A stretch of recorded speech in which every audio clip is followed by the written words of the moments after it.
Do you make $107,000 a year? If not, according to Redfin, you can't even afford the median home price in the United States. According to Lawrence Yun, chief economist of the National Association of REALTORs, he doesn't think we're gonna see any price decreases. But I'm gonna go in here and let's debunk that and why I believe we are gonna see a crash. I know your time's short, but this is why we're making this video. Lawrence Yun comes out and he doesn't believe that the market's gonna crash. I believe it is. Redfin just came out and they said, in order for you to buy a house in the United States, the median household income needs to be $107,000. You might have to make a lot more than that in order to purchase a house in your area, and we're gonna look at that too. And then at the very end, we're gonna dissect to see how you can figure out how much inventory is on the market in your market. And I just wanna thank you guys for tuning in, because this is an eerie time in the real estate industry when we're seeing all these different homes, all these different things on the market. It is very eerie when I'm going through the MLS, when I'm looking at this data, and sometimes I'm like, what do? I don't know what to do. And that's why it's causing me to dive deeper. And when I see it, I have to share it with you guys if I wanna be true to who I am. Lawrence Yun, I believe I'm pronouncing his name correctly. He's the chief economist for NAR. Now, he came out and he says that he doesn't believe that we're gonna see a big decrease in the home prices. The reason being is back in 2008, there was about 30% of homes had a distressed sale, meaning it was foreclosure, short sale, people were upside down in their house. And right now, those kind of distressed property sales are non-existent. We're floating around 2%. I don't think we may see that. We do see people right now that they're upside down in their house if they bought at the beginning of 2022 or even in the late 2021. They aren't being forced to sell if they didn't get themselves into an arm. Properties that I think we will see distressed property sales is the new construction. There's a lot of vacant inventory. You've heard me talk about this before on the channel. And I believe we are gonna see distressed property sales with new construction and vacant homes. We're gonna get into more of that later. He goes on further and he thinks that going into 2023, we're gonna see an actual home price increase of 1%. Going into 2024, a 5% increase. Now, I disagree with that because look at this article from Redfin that they just put out. They stated that if you are a buyer in today's market with today's interest rates, you would have to make around $107,000 a year to even qualify for the median home price in the United States. And that's not even in markets. So my question is, do you make $107,000, or how many people do you know that make $107,000 in their annual income? There's not that many people that have breached over that point. So the average American is gonna have a really hard time buying a home in today's prices. This graph that we're gonna get ready to jump into, it's gonna show how each specific area, I only grabbed out a handful of areas, how certain areas you have to make more than that 107,000, some you have to make a little bit less. It all is area dependent. And then you can go on further and you can see, okay, what is your median household income in your market? I pulled this graph from the bigger graph. They had like about 45 cities. I'm not gonna touch on 45 cities. I just wanna touch on a handful: California, Texas, and Arizona, and then Idaho, of course. Right now, it shows what is the annual income that you need in order to buy the median sales price home in your area. What was it last year? What's the year-over-year changes? And then it breaks down going further. What you can see is Arizona, you would have to make $121,000 in Arizona, Phoenix to be exact, in order to buy the median household home that's listed. That's a 46% increase from last year, and that's why Phoenix is seeing a crash, in my opinion. Los Angeles, the median household income would have to be $221,000. That's a 40% increase from last year of this same time in October. Boise, now this is very interesting. In Boise last year, you would only have to make $94,000, which is still a lot.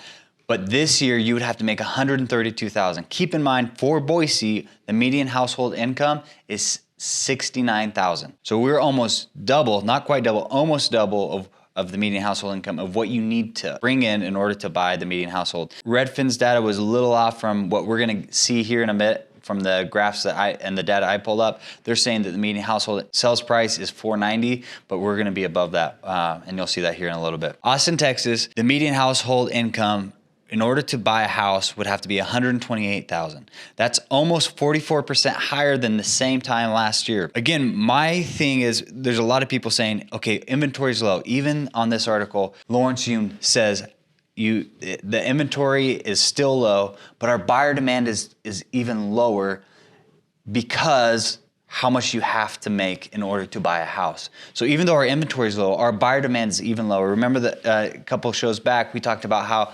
the average mortgage purchase application, we're down 41%. And so I'm sorry if I sound like Chicken Little, that the sky is falling, but I do believe that I need to give my audience and my people that I know a warning about what I feel like the market's doing. I would love for you guys' feedback. I'd love a thumbs up because it gives us things to continue to move on when we wake up and we see a comment from a subscriber or a video watcher that says, wow, thank you so much for sharing this. I've been nervous, or whatever it may be. It encourages us to wake up and make these videos because it takes hours to put these videos together and gather the content to do it. So for you guys who watch, thank you for giving us a thumbs up. Thank you for subscribing. Thank you for leaving those comments because we do read them and they do energize us to continue to do what we're doing. So Lawrence Yun goes on to say that the reason why he doesn't believe there's going to be a housing correction is because the housing inventory is about a quarter of what it was in 2008. Although our inventory is low, our buyer demand is even lower. And I'm going to show you how you can take these same skills and do it in your market to figure out what is the buyer demand in your market, what can you see, what are the trends. The reason why I want to share this with you right now is because there's a lot of people that are saying, hey, go buy a house, interest rates dropped, and it may not be the right time for you.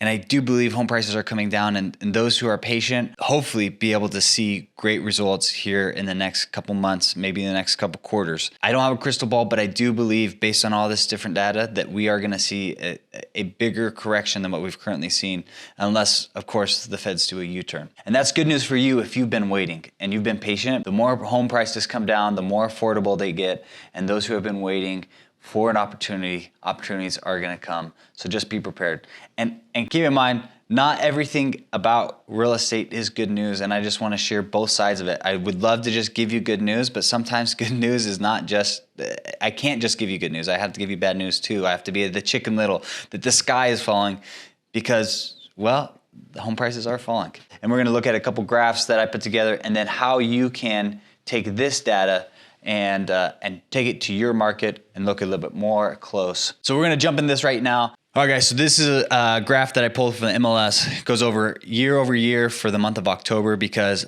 people are saying inventory is low, but what we're showing is although inventory is low, our buyer demand is even lower. So we look at October of 2022, active listings are at 2146. If I were to jump all the way back to October of 2017, active listings are at 1846. So we have more active listings now at this same time than 5 years ago. If we were to look at the pending listings, which pending show that buyers are moving on these properties, we have about 900 pending listings right now for the month of October. If we were to jump backwards into October of 2017, we had about 1,470 homes pending. Keep in mind, solds were people that went under contract prior to the month of October. We had 670 homes sold in 2022. If we jump back all the way to 2017, we had 955 homes sold. So if you guys want to see this graph a little bit more in depth, there's a link below. But what I want to just share and what I'm trying to drive the point home is, although our inventory is low, our buyer activity is even lower than it was 5 years ago. And if you look at this graph more in depth, you'll see every single year up to 2017, our buyer demand was a lot higher than it was right now because of affordability. So what I'm gonna do in order to find month supply, I'm gonna take the active listings were in the month of October. So that's 2,146. I'm going to divide that by the amount of homes that sold in the month of October, which is 670. That's gonna give me 3.2. That 3.2 is the amount of month supply that we have for active listings. We have to take the solds, divide that by the actives, and that gives us that we have over 3 months supply of actives. But something that I find very interesting, if you go down to the third, right here, third box, it shows new construction homes sold and active listings. Because in my opinion, I think the thing that we're gonna see the biggest correction in is new home construction sales. So I'm gonna take the 972, and then I'm gonna divide it by the 214. And this is kind of crazy. We have 4.5 months supply in just Ada County. This isn't including Canyon County or the greater part of the Boise Valley. This is just Ada County here. We have 4.5 months supply of new construction homes.